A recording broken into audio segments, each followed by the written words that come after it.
আজ সকাল ৮টার সময় ধর্মনগরের গোয়েন্দা শাখা গোপন সূত্রের ভিত্তিতে বাবুরবাজার এলাকা থেকে একজন বাংলাদেশি নাগরিককে আটক করতে সক্ষম হয়।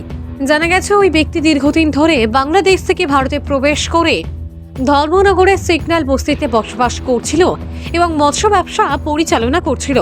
আটককৃত ব্যক্তির কাছ থেকে উদ্ধার হয়েছে বাংলাদেশের নথিপত্র ছাড়াও ভারতের আধার কার্ড, ভোটার কার্ড এবং অন্যান্য ভুয়া পরিচয়পত্র। বর্তমানে তাকে ধর্মনগর আরক্ষা দপ্তরে নিয়ে গিয়ে জিজ্ঞাসাবাদ চালানো হচ্ছে। ধৃত ব্যক্তির নাম লক্ষু মিয়া।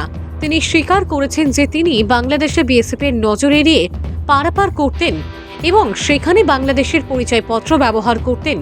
ভারতে প্রবেশের পর তিনি ভুয়া ভারতীয় পরিচয়পত্রের মাধ্যমে বসবাস ও ব্যবসা চালিয়ে আসছিলেন।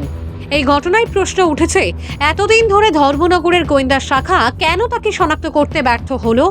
ইতিমধ্যেই উত্তর ত্রিপুরায় বাংলাদেশি নাগরিকদের বেআইনি প্রবেশের সংখ্যা উল্লেখযোগ্য হারে বেড়ে যাওয়ায় সমগ্র ত্রিপুরার রাজ্যে চাঞ্চল্যের সৃষ্টি হয়েছে।